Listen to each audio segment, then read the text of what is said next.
Donc voilà, ce match qui aurait pu effectivement démarrer positivement, c'était assez équilibré. Je trouvais qu'offensivement, on se trouvait plutôt bien, même étonnamment, parce que la ligne d'attaque était donc composée de Badreddine Bouanani, Youssoupha Moukoko et Gaëtan Laborde, des joueurs qui sont plutôt des entrants sur les dernières semaines. On ne peut pas considérer que ce sont des titulaires à part entière.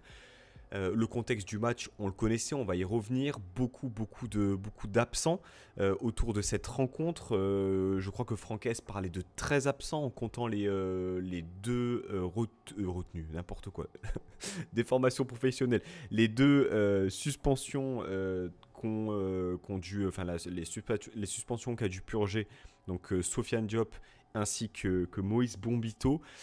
Une équipe voilà, composée dans une sorte de 4-3-2-1 avec un milieu de terrain aussi New Look, Isiaga Camara incorporé au milieu de terrain avec Pablo Rosario ainsi que Hichem Boudaoui. Je pense que je vais tout simplement cut la musique. Voilà. Et puis donc une défense centrale, Abdelmonem, Youssouf, on va y revenir. Latéral droit, donc Louché, latéral gauche, Barre. Latéraux qui étaient donc les mêmes contre Lille et donc Marcin Boulka derrière. Sur le papier, honnêtement, on ne pouvait pas faire mieux. On ne pouvait pas faire mieux sur le papier. C'était la meilleure équipe possible. Guessant, il y avait les adducteurs qui sifflaient un peu. Shaw avait pris un coup. Mais on ne pouvait pas faire mieux en l'état. Disons-le, hein, voilà, on a beaucoup parlé en avant-match de la gestion des priorités. Quel était le match le plus important de cette semaine? À mes yeux, le match le plus important, c'était hier soir. C'était ce match contre les Rangers. C'est juste mathématique. Il reste 3 matchs européens, on a 2 points. Après Lyon, il reste 21 matchs de championnat.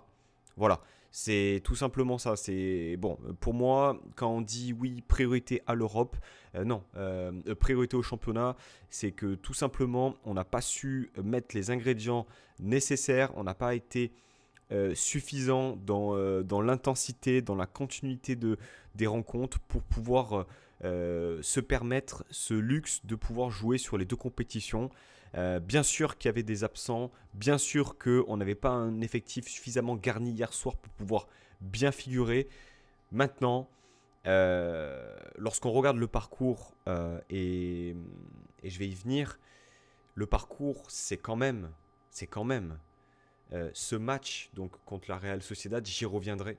J'y reviendrai ce match contre la Real Sociedad parce que pour moi, c'est le match bascule. Si tu gagnes ce match-là, si Guessant met ce penalty, peut-être, je dis bien peut-être, que ta campagne européenne, elle ne se passe pas de la même façon, j'y reviendrai.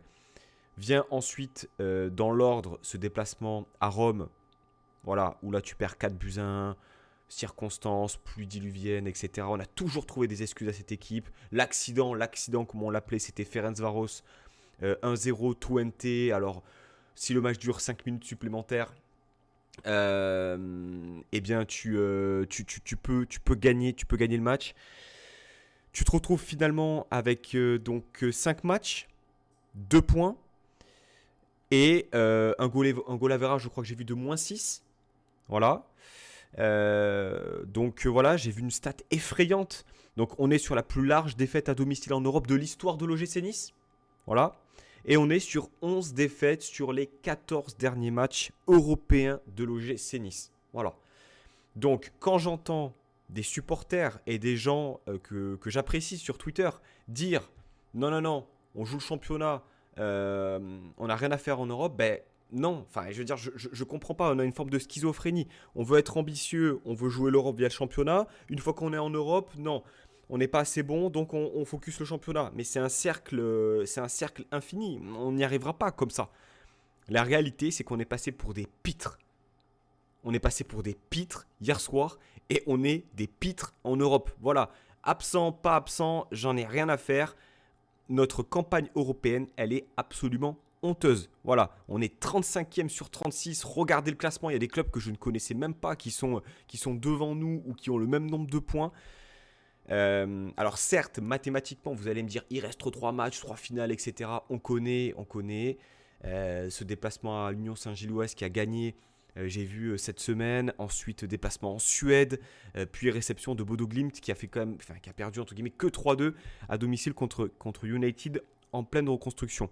Donc, certes, mathématiquement, tu as la possibilité de te qualifier, mais honnêtement et objectivement, est-ce que l'OGC Nice mérite de se qualifier en Europe? Voilà. Et, et ce qui me gêne encore plus dans le discours, je vais y revenir, de cet avant-match, de cette gestion des priorités, c'est on a des exemples. Brest, sur le papier, je suis désolé, c'est pas meilleur que nous. Lille, il y a une avalanche de blessures, c'est pareil, ça joue en Europe. Monaco, j'ai du mal à comparer parce que pour moi c'est un standing au-dessus de nous, mais ça joue aussi. Donc c'est quoi cette histoire de on ne peut pas rivaliser ou voilà. Bon, bref, énormément d'absents certes, mais il y a toujours une excuse. La pluie à Rome, les absents hier soir, l'accident à Ferencváros, non. Il y a trop eu de matchs incomplets, de, d'insuffisance dans la performance. Et j'y reviens, ce match contre la Real Sociedad peut t'amener une énergie positive si tu le gagnes. Et on était au-dessus sur la deuxième mi-temps. Et je pense que ça a fait beaucoup plus mal qu'on peut l'imaginer. C'est une supposition, je ne suis pas dans le vestiaire, mais je me dis, tu gagnes ton premier match à domicile contre la Real Sociedad qui est, lors du tirage, l'effectif et l'équipe qui sortait, c'était un quart de finale contre le Paris Saint-Germain l'année dernière, avec la Lazio. Les deux équipes où tu te dis, bon, c'est peut-être au-dessus des autres équipes. Donc quelque part, tu te rassures, tu as de la confiance et tu peux peut-être insuffler quelque chose de nouveau. La réalité aussi, c'est qu'on a tiré sur la corde ces dernières semaines, on ne va pas se le cacher. Les victoires contre Strasbourg, le match nul contre Lille, contre Twente, je ne vais pas dire que c'est miraculeux, mais au bout d'un moment, lorsque tu tires sur la corde et lorsque hier, tu as cette avalanche de blessures où tu ne peux pas faire tourner, au bout d'un moment, et Francaise l'a bien dit, on ne peut pas le nier, on ne peut pas s'attendre à faire des miracles. Donc sur le match d'hier soir, effectivement, lorsque tu alignes cette charnière centrale, Youssouf, Abdelmonem, que Youssouf se pète à la 15e minute, alors que tu n'étais pas trop mal dans le match, on va dire, c'est que voilà, les bons dieux n'ont pas voulu de toi, mais quelque part, ça te fait dire aussi que les joueurs qui ont démarré hier n'étaient pas forcément à 100%. Et c'est absolument gravissime. Enfin, c'est navrant. C'est navrant. J'en profite pour le dire en live. Et j'ai vu que Cédric Oconcourt était sur le chat. J'ai contacté un prépa physique, je ne vais pas le citer, qui est passé par l'OGC Nice, avec qui on n'a pas programmé une date, mais on va tourner un numéro justement pour amener des éléments de compréhension technique et scientifique sur qu'est-ce qui se joue aujourd'hui chez un athlète et un sportif et un footballeur de haut niveau pour que justement on en vienne à ces blessures, quel type de blessures, le calendrier, comment ça se passe en fait pour essayer de rationaliser un peu et de comprendre toutes ces blessures, même si forcément c'est navrant et le soldat Youssouf, même si je ne suis pas son plus grand défenseur, honnêtement, de par ses performances, de par le fait qu'il porte le brassard, un choix que je ne comprends pas, mais bon, s'il se blesse, s'il ressent cette douleur-là, c'est qu'il doit y avoir quelque chose. Enfin, j'espère que ce n'est pas un problème mental, pas une crainte d'une blessure plus importante ou autre, et qu'on est quand même sur un joueur investi pour son équipe. Donc voilà, les faits, comme je l'ai dit, sont réels. Ne pas oublier aussi les manques d'implication de beaucoup de joueurs dans leur vie, hors centre d'entraînement, sommeil, hygiène de vie, alimentation. Là, Cédric, je te remercie. Je n'en sais rien. Si tu le dis, c'est que tu es sans doute bien informé. Mais rien ne vient par hasard. Effectivement, le changement d'entraîneur, les changements de staff réguliers, les changements de méthode aussi, ça ne doit pas être quelque chose d'évident pour les joueurs. Voilà. Mais aujourd'hui, on a une cellule de performance à l'OGC Nice. On a des gars qui sont chapeautés par Laurent Bessière pour justement faire de ces joueurs des athlètes de haut niveau capables d'enchaîner les matchs et les minutes. Aujourd'hui, aucun joueur ne peut le faire si ce n'est Pablo Rosario, j'ai l'impression. Le gars ne se blesse jamais. Le gars peut jouer toutes les minutes des matchs, il ne se blesse jamais. Donc peut-être qu'effectivement, on a un manque de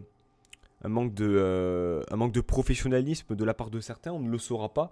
Mais en tout cas, c'est assez affligeant le nombre de blessures qui te coûtent en fait, qui te coûtent énormément.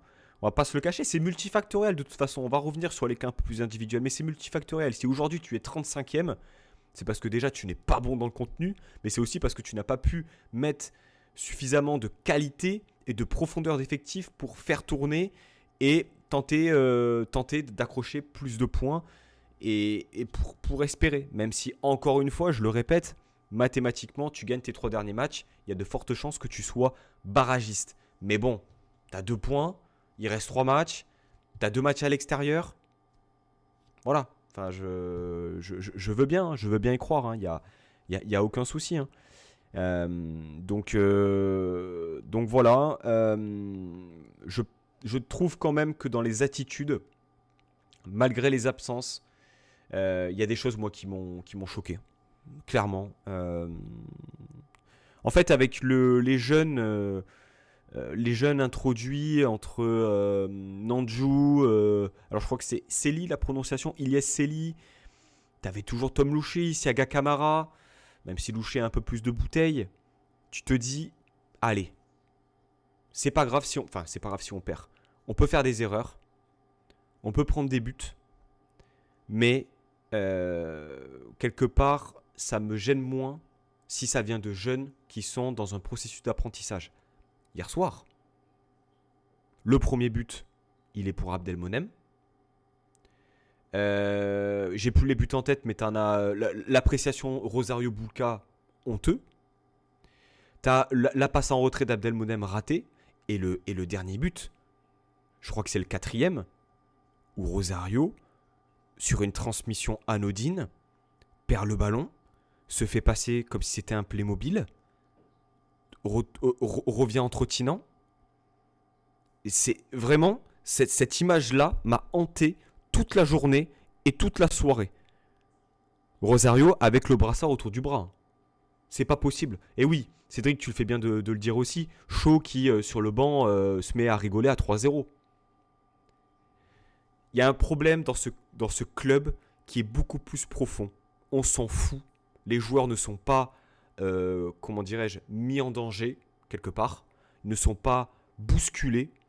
Ils sont dans un confort parce qu'on est un club gentil. Voilà, on est un club gentil. Et il n'y a qu'à écouter, en fait, et c'est complètement en désordre, je m'en excuse. Il n'y a qu'à écouter la conférence de presse de Jean-Pierre Hiver après Lille-Nice en fin de saison dernière, qui se satisfaisait d'un accomplissement de l'OGC Nice sur ces dernières années de qualification européenne. Oh, l'accomplissement, c'est quoi? C'est des qualifications européennes? Oui, mais t'as fait quoi en Europe? T'as été la risée. T'as été la risée de l'Europe. 11 défaites sur les 14 derniers matchs. Et attention, on n'a pas joué le Real Madrid, le FC Barcelone ou le Milan AC. On s'est pris des balles, on s'est pris des Lokomotiv Moscou, on s'est pris des Krasnodar, on s'est pris des équipes comme ça. Je veux dire, c'est pas possible. C'est pas possible. Regardez le classement actuel de l'Europa League. C'est terrible. C'est terrible. On est vraiment ouais, honteux. Honteux. Et c'est encore plus flagrant lorsque tu as des équipes qu'on n'attendait pas en Ligue des Champions. En Ligue des Champions française qui performent. Dites-vous bien que à peu de choses près, on termine 4e et on est en Ligue des Champions. Voilà, je vous laisse imaginer le désastre qu'on aurait vu. Donc heureusement qu'on n'est qu'en Europa League, parce que sinon ça aurait été mais catastrophique. Donc moi, je ne peux pas faire partie de ces personnes-là qui justifie tout au travers des blessures et des absents. Non, il y a des joueurs qui sont là et il y a eu des manquements évidents d'intensité, d'investissement et de caractère hier soir. Comment c'est possible que Isiaka Kamara, qui a un match et demi en professionnel, mette plus de personnalité, d'envie qu'un Hichem Boudaoui qui est au club depuis 10 ans et qui n'a pas progressé, qui n'a jamais progressé et qui est toujours en dilettante. Voilà. Toujours en dilettante. Voilà. Un QI foot qui est questionnant, une attitude, voilà, toujours avec ce sourire et ce chewing-gum mâché, je n'en peux plus, je n'en peux plus. Il y a certains joueurs, et Youssouf c'est pareil. Alors vous allez me dire, ouais, mais il se blesse, etc. Certes, mais Youssouf, j'ai l'impression qu'il est au club depuis 10 ans et que c'est le regen de Youssef Attal, de Xavier Pentecôte, de ces joueurs en fait que tu ne vois que à certains moments de la saison. Youssouf, il faut quand même se dire une chose, c'est que Youssouf est au club depuis janvier 2023. Il est arrivé blessé de Turquie. Il a fait quelques matchs, une dizaine sous Digar. Fin de saison blessé. L'année dernière, blessure ou pas, il n'a pas joué pendant combien 2 mois et demi sous Farioli. Il revient à Strasbourg en surpoids. Donc, je suis désolé. On le voyait à la télé. J'étais pas à la méno. On le voyait à la télé qu'il n'était pas du tout fit. Il sort à la mi-temps. Il revient là. Je trouvais que c'était un début de saison correct, même si ses erreurs étaient des erreurs notables, fatales. Erreur d'appréciation à Marseille, erreur aussi à la Lazio. Il y a eu quand même des erreurs qui du coup reflétaient sa performance négativement. Et puis en fait on s'est dit, Youssouf c'est peut-être un milieu de terrain, on le met au milieu à Brest, bon, une prestation assez neutre, pas trop mal, mais assez neutre. Là, brassard autour du biceps, sort à la 15e minute. Voilà. Je veux dire, c'est intenable, insoutenable de voir ça. C'est leader sur le terrain. C'est leader qui sortent des boosts pareils. Pablo Rosario, j'adore Pablo Rosario, soldat, mentalité traînissarte. Mais Rosario, hier, la prestation, elle est catastrophique. Elle est catastrophique, la prestation de Rosario. J'ai rarement vu une prestation aussi catastrophique. Abdelmonem aussi. Alors, attention, Abdelmonem, circonstance atténuante. Il est toujours dans cette phase d'apprentissage, de découverte. C'est un joueur qui découvre encore le championnat, qui découvre l'Europe, qui découvre une langue, qui découvre une culture. Hier, c'est catastrophique, mais je lui en veux moins. Je lui en veux moins qu'un Pablo Rosario, par exemple. Je lui en veux moins qu'un Pablo Rosario qui revient en trottinant alors qu'il vient de perdre la balle et qui vient de se prendre un petit pont. Je lui en veux moins. Salut Anto. Donc voilà. Voilà. Boulka aussi. Alors Boulka aussi, c'est terrible. Boulka, le palmarès de Boulka cette saison, il y a 2 sujets Boulka cette saison. Le contrat. On a parlé de Boulka depuis le début de saison par rapport à son contrat. Le contrat, une proposition, top 3 des meilleurs salaires de l'effectif. Voilà, négociation, ça met du temps. D'accord, ok. D'accord. Est-ce qu'on peut parler terrain? Parce que moi, Boulka, moi je suis désolé. On est supporter de l'OGC Nice. On était là avant Boulka, on sera là après Boulka. Donc moi, Boulka, c'est mon gardien titulaire depuis 1 an et demi. Mais s'il veut se barrer, mais qui se barre? S'il n'est pas content du salaire qu'il touche et qu'on lui avait promis une revalorisation, peut-être que le club n'est pas tout blanc là-dessus. Peut-être, que sais-je. On ne sait pas. Mais Boulka, aujourd'hui, c'est un homme important du vestiaire. C'est un joueur qui est apprécié par les supporters. Mais j'ai l'impression qu'il y a un décalage énorme entre l'amour qu'il reçoit des supporters et finalement le bonhomme. Le bonhomme qui, aujourd'hui, 29 novembre, n'a toujours pas prolongé. à qui il reste 1 an et demi de contrat et qui va partir probablement dans 6 mois. Voilà. Et parce que Bouka, moi je pose la question, était-il en sur-régime l'année dernière? Bouka, grande saison. Grande saison. D'accord, mais était-il en sur-régime l'année dernière? Cette saison, j'ai en tête son match à Lens, mais j'ai pas de match où je me dis Bouka nous a rattrapé des points. J'en ai pas. Et hier, pour moi, l'erreur d'appréciation de Rosario, et je vais dire, et je vais le répéter, les gens qui suivent l'émission, je vais leur dire, moi j'étais gardien à mon petit niveau. À mon petit niveau. On m'a toujours dit un truc. Dans tes 6 mètres, dans tes 6 mètres. Parce que pour moi, la situation de Rosario, c'est le gardien. C'est le gardien qui doit lui dire laisse. C'est le gardien qui doit lui dire laisse. On ne sait pas si Rosario n'a pas écouté, a écouté Bouka ou Bouka n'a pas parlé, Rosario. Auquel cas, mais c'est le gardien qui doit guider son défenseur. Rosario, en dilettante aussi, chamallow sur la situation, mais c'est le gardien qui est maître dans sa zone. Voilà. Et puis, tu vois, on parle de Bouka, mais Maxime Dupé,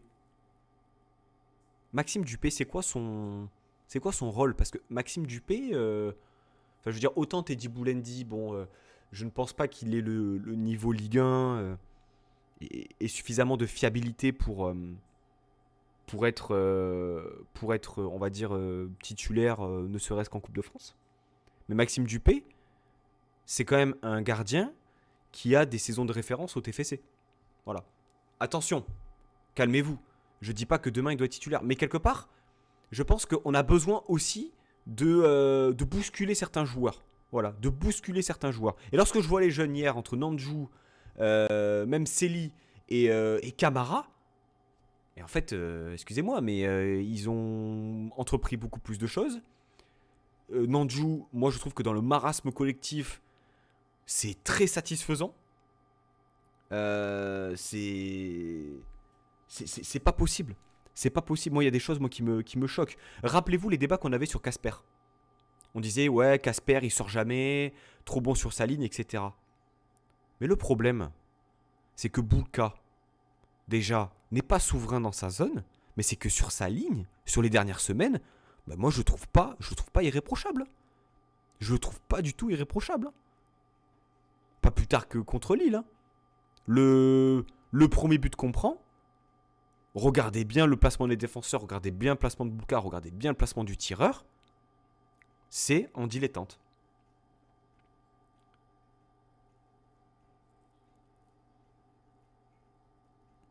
Je sais pas. Après, bon, on a quand même la chance, pour moi, d'avoir quand même cet entraîneur-là qui, je trouve en tout cas dans la communication francaise, euh, eh bien, a une forme de clairvoyance, de transparence, moi, qui me fait du bien. Voilà. Hier, j'ai écouté. Bon, il parle bien sûr des absents. Je pense que l'idée, c'était pas non plus d'enfoncer ces joueurs, du moins devant la presse. Mais j'espère que dans le vestiaire, il a remonté quand même. Il a remonté les bretelles de certains parce que c'est pas possible. C'est pas possible de voir encore une fois des cadres qui déjouent complètement. Déjouent complètement. Et surtout, tu vois le niveau des jeunes. Tu vois le niveau des jeunes qui n'ont aucune expérience et qui s'en sortent mieux que certains. Donc, euh, hier soir, ça a été un naufrage collectif, un naufrage individuel pour certains. En même temps, je pense que c'est difficile de tirer des conclusions individuelles sur ce qu'il s'est passé, mais il y a un gros travail. Enfin, je comprends pas pourquoi Bonani est envoyé en interview d'après-match sur Canal+. Je comprends pas. Vraiment, je me dis, d'accord, ok. Je me dis, le gars n'est même pas titulaire. Il a fait son match. Voilà, il a fait son match offensivement. Il s'est montré. Il a fait des efforts. Moi, je trouve qu'il est en progression, ce joueur, même si on le voit moins. Voilà, c'est un joueur avec de la personnalité qui a tenté. Voilà, quand tu vois des mecs comme Moukoko, Laborde, je pourrais même pas parler du match de Laborde tellement que Je ne l'ai pas vu, Moukoko, c'est terrible techniquement parlant, c'est terrible. Hichem Boudaoui aussi, techniquement parlant, c'est terrible. Je comprends pas. Ah, alors, est-ce que effectivement Eze est un peu trop dans la compréhension, devrait voilà, être un peu plus strict. Je ne sais pas. Mais on peut pas dire hier soir c'était un accident. Enfin, je sais pas. On progresse pas lorsqu'on prend de la hauteur par rapport à ce parcours européen. On l'a déjà vécu. On l'a déjà vécu. Voilà. Leverkusen, Krasnodar, ces défaites, ces lourdes défaites où tu ne rivalises pas. Schalke, on peut en sortir. On n'a aucune référence en fait en Europe. Aucune référence en Europe. Voilà, sur fond de complexe, de manque de stabilité aussi dans le club. Mais en fait, on se satisfait de peu. On est un club qui prône l'ambition, le jeu cette année. Mais on est ambitieux de quoi? Oui, au regard de notre masse salariale, de notre budget, on doit être européen. Mais c'est ça l'ambition de l'OGC Nice, être européen? C'est ça l'ambition de l'OGC Nice? Parce que moi, je préfère autant qu'on joue moins l'Europe, mais lorsqu'on joue l'Europe, qu'on la joue à fond. Pourquoi est-ce que Lens, qui n'a pas joué l'Europe depuis 25 ans, gagne l'année dernière contre Arsenal à domicile? Qui l'avait anticipé? Bon, ils prennent 6-0 lors du match retour, mais ils ont vécu des émotions. Ils font nul contre. Attends, ils gagnent contre Séville? Non, ils font nul contre Séville. Nul là-bas et victoire à domicile, je crois. Je sais plus. Bref, ils ont vécu des émotions. Ils ont vécu des émotions. Pourquoi nous, on n'a pas le droit de vivre des émotions? C'est terrible, ça. Terrible. Donc, voilà. Et puis, enfin, je vais en reparler. Je suis désolé, je suis en boucle là-dessus, mais le discours de certains par rapport au match.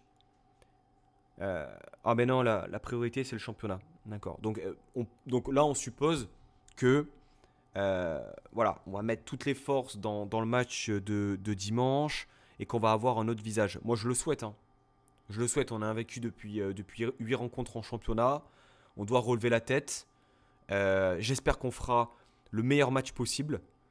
Mais alors ce discours défaitiste, alors que tu joues les Rangers à domicile, qui sont largués dans leur championnat à 10 points du Celtic, qui en ont pris 4 à domicile contre Lyon.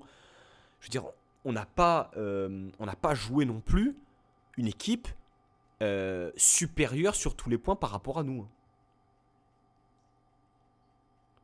Ouais, d'ailleurs, pourquoi on n'a pas vu Orakpo hier? Alors, je sais pas, il y a tellement de blessés. Si ça se trouve, il est aussi blessé, je l'ai zappé. Mais Orakpo, la rentrée contre Lille, il a plus montré que tout le passage de Moukoko chez nous si on lui enlève son match de Saint-Etienne. Je suis désolé. Orakpo devant, ça fait pas tâche. Hein. Imagine le projet colossal qu'on a sur les 2 saisons à venir, beaucoup de contrats à solder. Bah oui, oui, oui, oui. J'ai pas les contrats en tête, on pourrait éventuellement les regarder. Mais, mais ça va être, on va dire, j'ai 2 points positifs. Parce que je reste optimiste. Le point positif, c'est que la patience, la notion de temps, voilà, la notion de temps dans le foot, c'est la clé. C'est la clé et ça a été le problème de l'OGC Nice depuis le rachat d'Ineos. On n'a pas laissé le temps au temps. On a toujours voulu l'immédiateté, les résultats, etc., etc. Qu'on soit bien d'accord. Moi, j'ai toujours confiance on va dire, en l'équipe dirigeante actuellement. Je trouve qu'on a une chance inouïe d'avoir un coach comme Francaise à la tête de l'OGC Nice. Voilà, inouï. Euh, Bien sûr, laissons-lui de temps. J'ai lu des choses hier, des gens qui disaient je regrette Francesco Farioli. Non mais les gars, vous avez pété un plomb. Vous avez pété un plomb.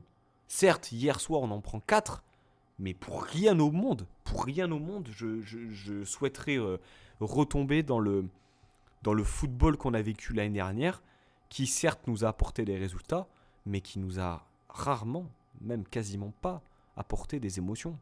Voilà. Donc je pense que le foot c'est un divertissement, ce sont des émotions. Et nous, supporters, on ne peut pas uniquement être guidé par le prisme du résultat.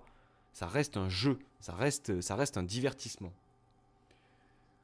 Donc, Nissar d'État, je te rejoins. Si ça ne passe pas avec Eze, si Eze, en fait, baisse les bras et n'y arrive pas avec cet effectif, enfin, dans le sens où il aura fait suffisamment de temps pour retaper quelque chose à son image, avec des contrats alourdés cet hiver peut-être, ou l'été prochain, voire l'été d'après, bah, c'est que le mal est plus profond. Et moi, je pense malheureusement que le mal est plus profond. Voilà. On est dans l'autosatisfaction. Voilà. On se fait pas mal. Euh, on a des joueurs qui ne sont pas ou trop peu attachés à ce maillot. Qui sont des bons joueurs pour la plupart. Des très bons joueurs pour certains. Mais qui n'ont pas envie de se saigner, quoi. Qui n'ont pas envie de se saigner, qui n'ont pas envie de se faire du mal. Et, et honnêtement, ça fait chier, quoi. Ça fait chier. Il y a des circonstances atténuantes quand même au vu du nombre de blessés. Il ne faut pas oublier ça. Quand on voit la passivité de l'équipe hier, les joueurs ont peut-être. Mais sans doute. Mais sans doute. Mais quand bien même, tu prends un coup au moral. Lorsque tu es capitaine de l'OGC Nice et que tu t'appelles Pablo Rosario hier soir, pour moi, le quatrième but, c'est une honte. Je n'ai pas le souvenir d'avoir ressenti vraiment quelque chose de gênant. Vous savez, vraiment, c'était insoutenable de regarder ça. C'était insoutenable. Donc, on peut parler des absents, et ça fait partie du facteur de la problématique globale, bien sûr, mais ça n'excuse pas certains comportements, certaines attitudes. Rosario et Boulka sur le but.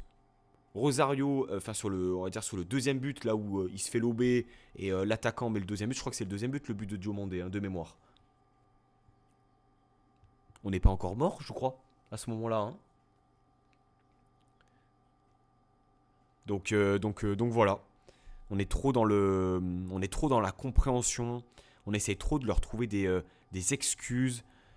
Voilà, on est des gentils. La pop est incroyable depuis le début de saison. Je ne sais pas comment ils font. Enfin, comment ils font. S'ils le font, mais honnêtement, en termes de tifo, en termes d'ambiance, sans la pop, honnêtement, on est dans une cathédrale. Hier soir encore, ils ont été au niveau. Au niveau de l'enjeu européen, à la différence des joueurs. Mais voilà, c'est gênant. C'est gênant. Et heureusement qu'en fait, on n'est que Nice. Hein. Parce que si on était entre guillemets, un club un peu plus reconnu, un peu plus médiatisé, mais on se serait pris une branlée dans tous les médias nationaux. Voilà. Parce qu'une prestation comme si elle est faite par un club plus gros français, mais ça fait la une de tous les médias. Donc que les joueurs soient bien contents d'être qu'à Nice. Voilà. Mais de toute manière, ça me fait penser à autre chose. Rappelez-vous le comportement de JC Todibo à domicile contre Montpellier. Défaite 2-1 contre un Montpellier cadavérique l'année dernière. Souvenez-vous ce qui s'est passé lors de ce match-là. Todibo qui, voilà, il y a eu un échange d'insultes, etc. Limite, Todibo voulait monter en pop et soulever un gars. Ok. Je vous pose la question suivante. Est-ce que vous pensez que Todibo serait capable d'avoir ce comportement à West Ham? Voilà. Je pense que vous avez cette réponse-là. Et si vous avez cette réponse-là, eh bien, pour moi, c'est le problème actuellement. C'est que on en revient toujours au même point. On est un club, voilà, avec des joueurs qui sont dans un confort. On essaye d'appliquer les consignes du coach parce que Dieu merci, on a un coach qui tient la route et qui compose comme il peut en essayant de mobiliser tout le monde. Mais en Europe, on est honteux. On est honteux. Ouais, et puis Nissar d'État soulève un point un point important, qui assume? Enfin, moi, je suis pas au stade, je suis pas abonné, j'habite loin de Nice. Donc, quelque part, je vois pas comment il se comporte vis-à-vis du public. Mais putain, hier, quand je vois Buonanni au micro de Canal, ça me fait mal au cœur pour lui. Ça me fait mal au cœur pour lui, vraiment. C'est. Non, enfin, je sais pas, justement, Boulka, tu veux être top 3 salaire, mais assume, bordel. Assume, prends le micro et assume, quoi. T'es pas bon en plus de ça, Boulka. T'es pas bon. Boulka, il passe plus de temps sur Twitter à analyser les commentaires qu'on fait sur lui et à aller prendre la tête à un tweetos supporter de l'OGC Nice plutôt qu'à se remettre en question sur ses performances. C'est un truc de fou, ça, quand même. C'est un truc de fou. Ça rend fou. Mais bon, faut rien dire parce que Boulka. Et ouais, aussi. Faut être cohérent aussi. On peut pas donner de l'amour à des joueurs qui nous le rendent comme ça. C'est pas possible. C'est pas possible. Mais ouais, mais après, je sais pas, je me permettrai pas de parler à la place de la pop parce que je suis pas encarté et j'ai pas cette culture des tribunes que certains ici ont. Donc je peux pas parler de choses que je ne connais pas. D'accord. Donc, ou que je maîtrise pas. Mais par contre, putain, il y a quelques années, ça se passerait pas comme ça. Il y a quelques années, ça se passerait pas comme ça. Les descentes au centre d'entraînement, il y a quelques années, excusez-moi, hein, pour moins que ça, il y aurait eu des descentes, ça aurait grondé parce que avant, euh, on n'était pas dans cette équipe, dans ce processus, voilà, on est un club, voilà, de gentils, je l'ai déjà dit, mais qui s'est embourgeoisé. On est dans l'embourgeoisement, voilà. Et, et moi, alors je pense que tout ce qui est voilà, ce lien avec l'identité, le rapport au club, les supporters, etc., tout est connecté en fait. Tout est connecté. Euh, Lorsque tu as un propriétaire comme Ineos qui est à la tête d'une multipropriété et qui détient plusieurs clubs comme Lausanne, Abidjan, Manchester United et compagnie.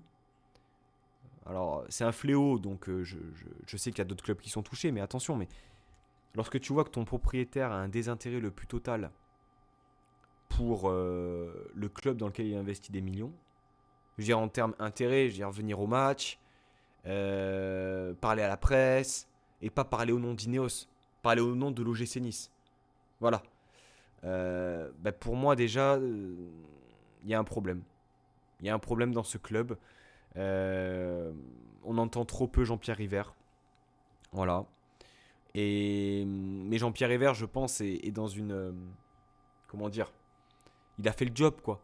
Il a fait le job. Il a récupéré le club, il en a fait un club européen, il s'est fait de l'oseille avec la vente d'Ineos, mais putain, qu'on ait peut-être moins de sous, mais qu'on ait quand même quelqu'un à la tête du club qui l'aime profondément ce club.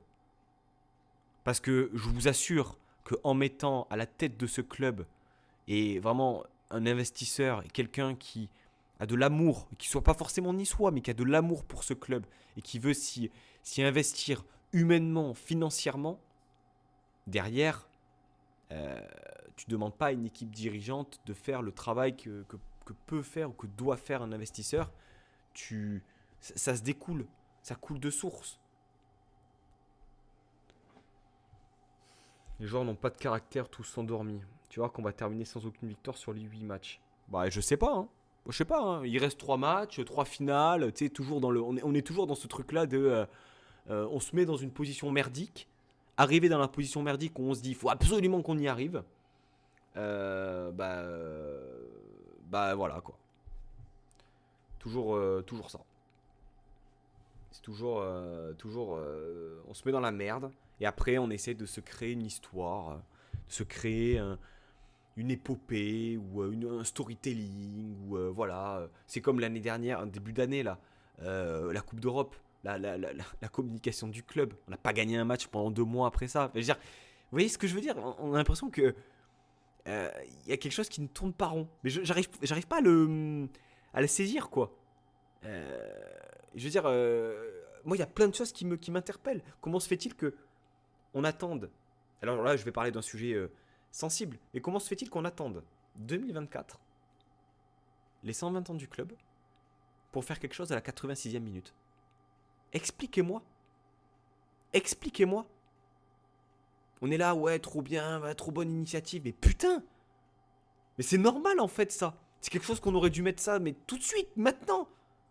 On attend, 8 ans, et puis on fait ça maintenant. Bah non.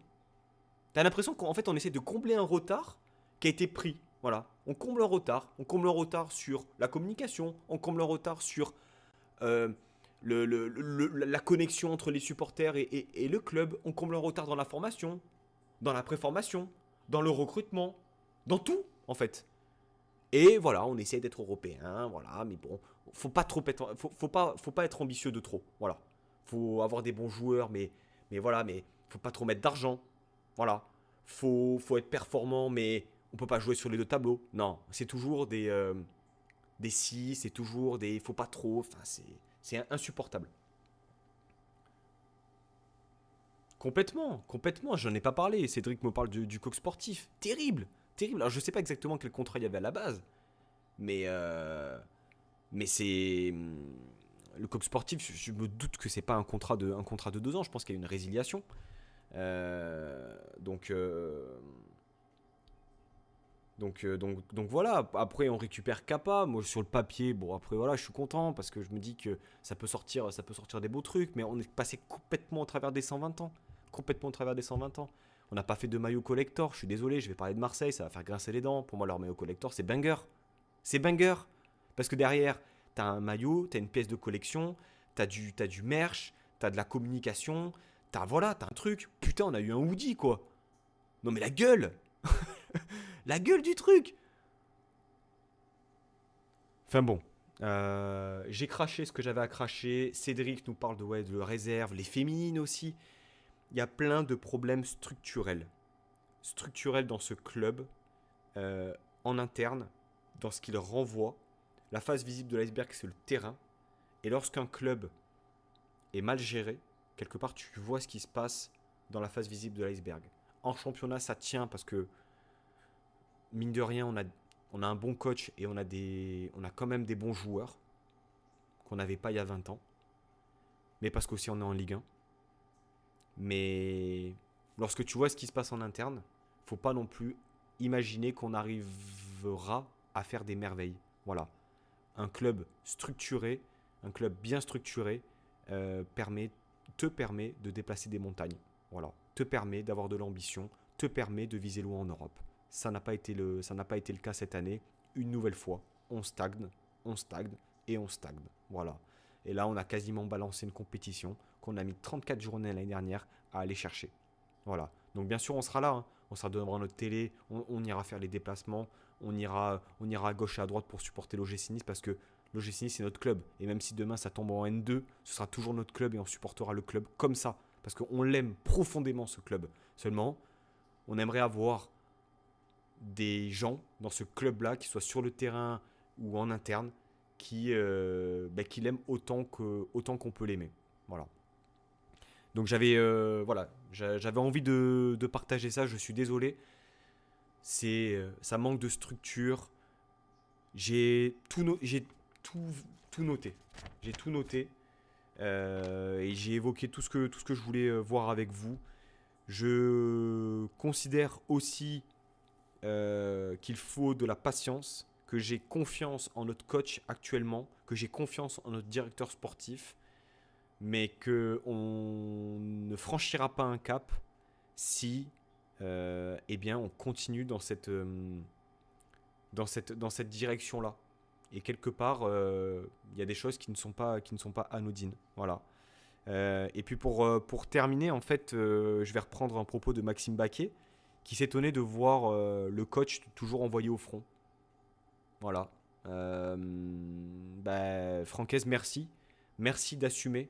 Merci Bonani d'arriver en interview d'après-match alors que t'es un jeune joueur, t'es même pas titulaire, t'es même pas un membre important de l'effectif. T'as fait ton match, t'as marqué ton premier but sous nos couleurs. Félicitations.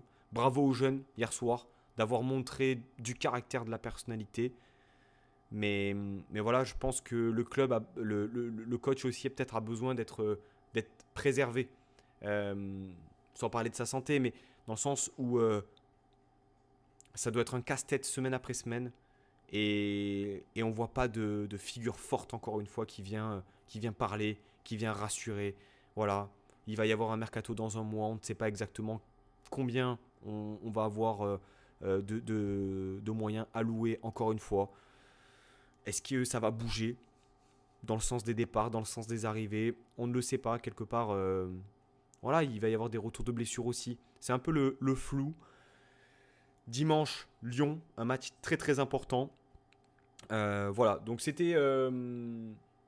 Voilà, je vous remercie d'avoir suivi ce numéro fait à l'improviste, qui était surtout un besoin vraiment égoïste d'exprimer certaines choses et d'échanger avec vous via ce live.